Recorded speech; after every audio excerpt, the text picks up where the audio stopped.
This is how to replace your hood release cable on a Mercedes W210. This should apply for all model years 1996 to 2002. So you'll need the hood release cable, of course, and here's the part number. Some cars may have a grill in the front area right here, so you can remove it with a Phillips or your hands. They're not very tight, so you can actually just twist it with your fingers and remove the grill. It's just 1 and 2 here, and it pulls up. And then the next step, which I've already done, these are 8mm nuts, and you just remove 1, 2 on each side to get this section out. And then you'll have to remove this one right here in the front. That's also an 8mm, and this whole thing will just come right out. And you can also start by removing the 8mm nuts on the latches. So one of them already comes out with the center support. So you just have 1 to do on each side, and then this whole thing will come out. Once this piece is removed, the cable will be exposed, and the latches can be removed as well if you unbolted them. So you kind of have to go at an angle and slowly just pry them out. Be careful not to scratch the paint. And not going to come out all the way because the cable's still attached, so you will need to unhook it. So there's a clip in here that kind of holds it in place, and then it goes through the hook. And then this just also is kind of slotted in place. That's easy to take out. So take the passenger side one out first, and you can do the same thing on the driver's side. So here's the latch removed out of the car. You don't really need to replace these. They don't really fail all that often. It's the cable that fails. So you'll see right here that clip is holding the end of the cable in there. And this just is slotted to hold the little grommet. And now we can just pull it right out of the hole. And just do the same thing. It's clipped into the radiator right here. So it just comes right out. Super simple to do. And then we're going to need to kind of get this up and out of the way to unhook the cable from the latch, and then we're going to pull this through, and this will just go underneath. So the driver's side latch has a sensor. I'm going to leave this in. You don't have to take it out, but you can if you want to. And the way that this one comes out is that's where the grommet index is into, and then the clip is right here. So this one is easier if it's like inside already, like that, and then you go in and unclip it from the underside. You kind of have to feel around for it. So you're gonna push this clip out of the way with your index finger, and then with your middle finger, you're gonna help guide the cable out of the slot. And that's how this removes, and you can just pull this straight up and it'll come out. And now the cable is loose, so we can feed it through this little support area. So just feed it right through.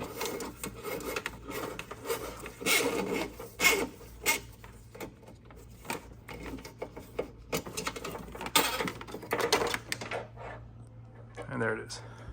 So the cable runs alongside the fender right here, and it goes through another little grommet thing where it holds a bunch of wires and stuff. So you just carefully kind of trace it and remove it. So see right there.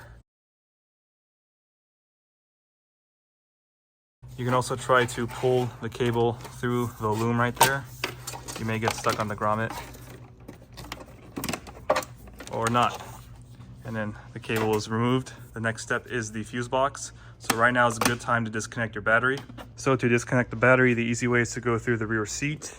You don't actually have to remove the seat cushion. You could come over here, pop the little plastic cover off right here. It's just held in by clips, so you could just use your hands. You just got to undo the 12mm nut, and that will release the cable for the negative terminal, and the battery will be disconnected. Okay, so just move the negative cable out of the way and you should be fine. You can also place the piece of plastic in between so it doesn't touch. Okay, so once you remove the top cover from the fuse box, you will need to remove these Phillips screws to remove the entire cover. So you just get the screws undone. They won't come out all the way, and then this cover will pop off. So there's one right there, there, and these two here. Do not undo the 38-pin connector, just the top cover, and then we will be able to access the nuts underneath. Once the screws are all loosened, you can just pull it up gently, kind of pry up.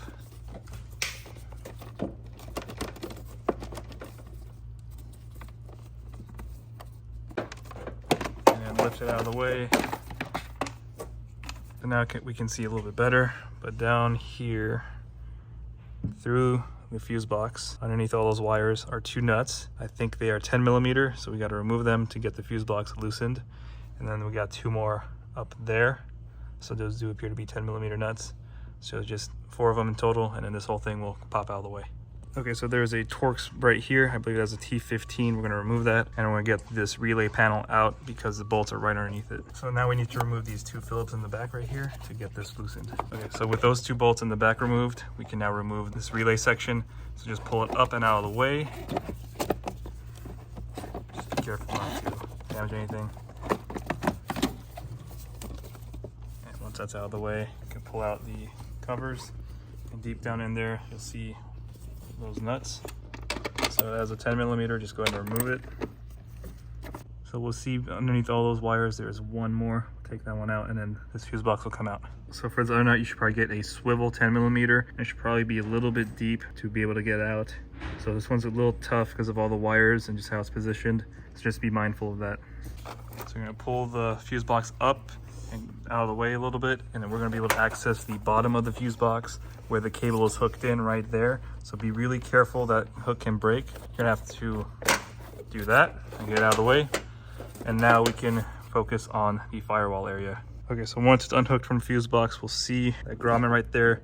That is what connects it inside of the car to the release handle. So now we gotta go inside the car and disassemble some stuff. All right, so here we are underneath the driver dash. So we'll see this one has been screwed up. That's why we have the vice grip on it. We'll have to remove this lower panel right here. It's carpeted panel. So you can start by removing that vent. That is just a Phillips screw and it'll come out of the way. This car already has it off. And then we got a Phillips screw here, which is already removed.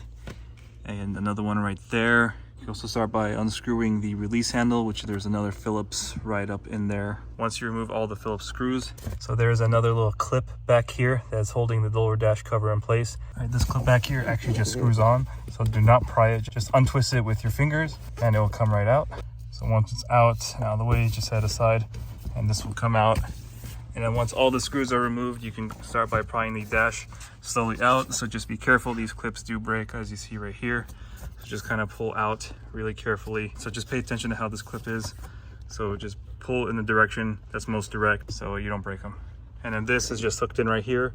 So once this is removed up here, you can kind of bring it up and out of the way. So when removing the lower dash, kind of help guide this up and out of the way. So push it up and out of the way to unhook it. So like that.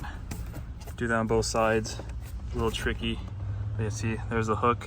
So it's on both sides and then this will come out. All right, so that's a little tricky if it's the first time you're doing that, but just be careful of these hooks. So the way to undo these hooks is push the dash down. Once you release the top part, it'll come right out. And then make sure you remove the release handle. That's just one Phillips. And now we can follow that cable all the way to the firewall where the grommet is. So this is where it becomes a two-person job, as you can see. So we're gonna have your helper pull the cable out. So just watch where the cable goes through. There's a hole, if I can get my camera in there. So as you'll see, he has access to it, moving it. So just follow that hole. Your helper will pull it out of the car, and then you're gonna have to do the reverse and feed it in the car.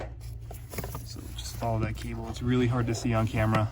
It's all the way tucked up in here, and that's where the cable goes through. Pull it out. You might need to give it a swift pull. Get out of there. The grommet's gonna come with it. The new cable has a new grommet. Make sure you don't get stuck on anything. So this is where we got help guide it out. So as you can see, we can see the inside of the car from the fuse box. The grommet is right there where the finger is. So you're gonna wanna kind of grab the grommet if you can and just pull it out. And it's gonna be kind of unpleasant, but it's gonna come out. If you are 100% certain you're gonna replace your hood release cable, a little tip is you can cut the end of it off, the thing that is held onto the hood release latch, and that'll make it easier to come out of the grommet, which here's the grommet. So that's kind of like where you're gonna struggle with the most, getting the grommet out. It's kind of hard over the years. We cut the tip off and that just made it super easy to take out. So now the hard part where you need two people is to feed it in to the inside. You just have to feel around, but the hole's right there. The hole for the grommet is actually on the side of the fuse box right here. If you feel around with it with your hand, you'll see it. So that is where it feeds through, and then it goes to the inside of the cabin. So you kind of have to work with the side of the fuse box here. All right, so taking another look. So that's the side where you're gonna feed it through. You'll see the protrusion right there. That is where the hood release cable will go and feed into the inside of the car right through there with that giant hole in the firewall. So this is that tip I said to cut off. So if you're for sure removing the cable from your car, cut it off will make it easier. And then here's that grommet. So we're gonna lube up the grommet, make it easier to feed through the fuse box. And now is the hard part to get in the car. So we'll see, we're trying to feed the cable through. It's a little difficult. You're gonna need to use two hands. We gotta start inside the hole of the fuse box, so we're just feeding it through. And now you can help with your other hand to guide it in through this side. See the end, and that will go through inside of the car. And then that's what the grommet will look like once it's in. So there's just that one protrusion at the end that kind of sits in place, and that's when you know it sits right. And we can feed the cable in through the car and latch it back on. Okay, so we'll see here is the cable fed right here. So just make sure it's not in the way of any wires. So I'm gonna go ahead and move this out of the way of this wire right here and get directly to the hole of the release cable area. So once there's a secure path for the release cable where it's not getting in the way of any electrical cables and it goes directly to the hole right here, we can start by reassembling the lower dash, but not the actual release handle. We need a little bit of slack to play with to adjust the cable to make sure it sits perfectly. So the way to put the dash back on is start with these hooks right here and then clip in the top part and then put the screws back on. Pretty simple. Make sure you actually route the cable through the hood first. That way we can actually pull a little bit and get the proper amount of length in here so we can attach it to the latch. And then we can start assembling the lower dash. So we'll see the hooks go in through here on the bottom, kind of just feed them in and then pull up on the dash. And then you can start hooking it back into the slots right here. And then you can start putting the screws back in. So you can attach a little plastic clip back there, it just screws on by hand. And you kind of guide these in place. There's like a little slot that it goes into like that. So it's out of the way. And then we can start by putting the screws back in up here. So one right there, one right there, one right here. And then we're gonna leave the latch for the final adjustment. So it's just one Phillips screw for the latch, just in case you're wondering. So make sure when you're reassembling the cable on this side of the fuse box that you get it back into that hook right on the side. It's a little difficult, but if you feel around for it, you see how it goes in. And then you can start feeding the cable through the little foam wiring loom right there, just like that. Pull it all the way out until it's nice and straight. And then watch it finish. And then now we can start feeding it through the latches right here. So feed it through the hole first. Right before you hook into the latch, get it through the hole, pull it all the way out. And then same thing on the other side, get it through. And now we can adjust how it sits with the latches.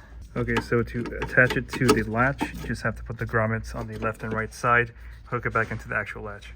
Make sure you route the cable underneath the wire, not over, so that way you can actually get it back inside the grommet of the latch. So get that cable in there, and then get the grommets hooked in to the latch on both sides.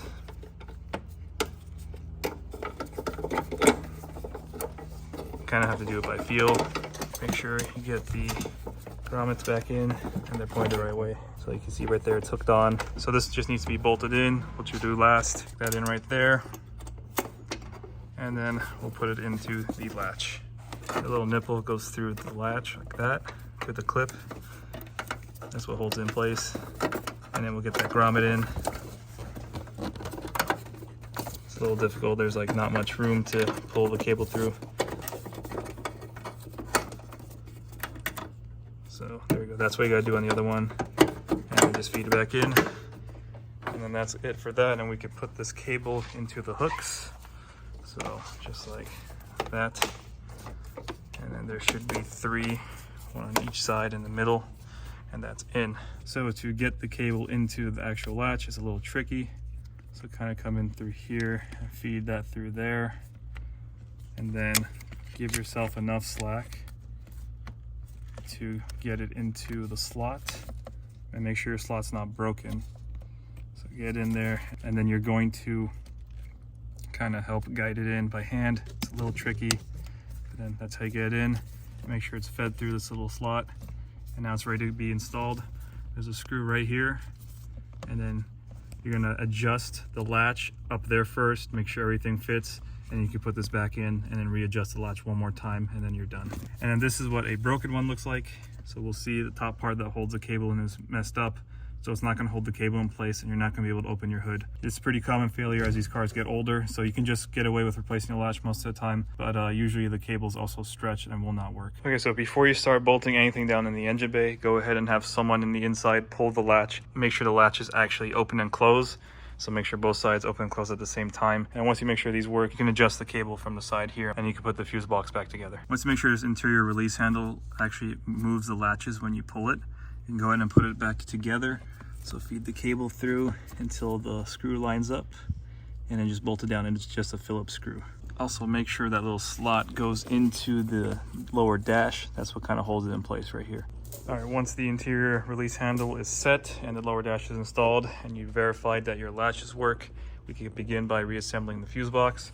So the first thing is to line up the bolt holes and bolt it down, and afterwards we'll put the relay panel back on, and then reassemble the rest of the fuse box. Okay, so once you get the 4 10mm nuts in for the fuse box, we can start pulling back the actual relay panel. So to line up the relay panel, you're gonna have to line up that clip on the side right there with the one that corresponds to it on the side.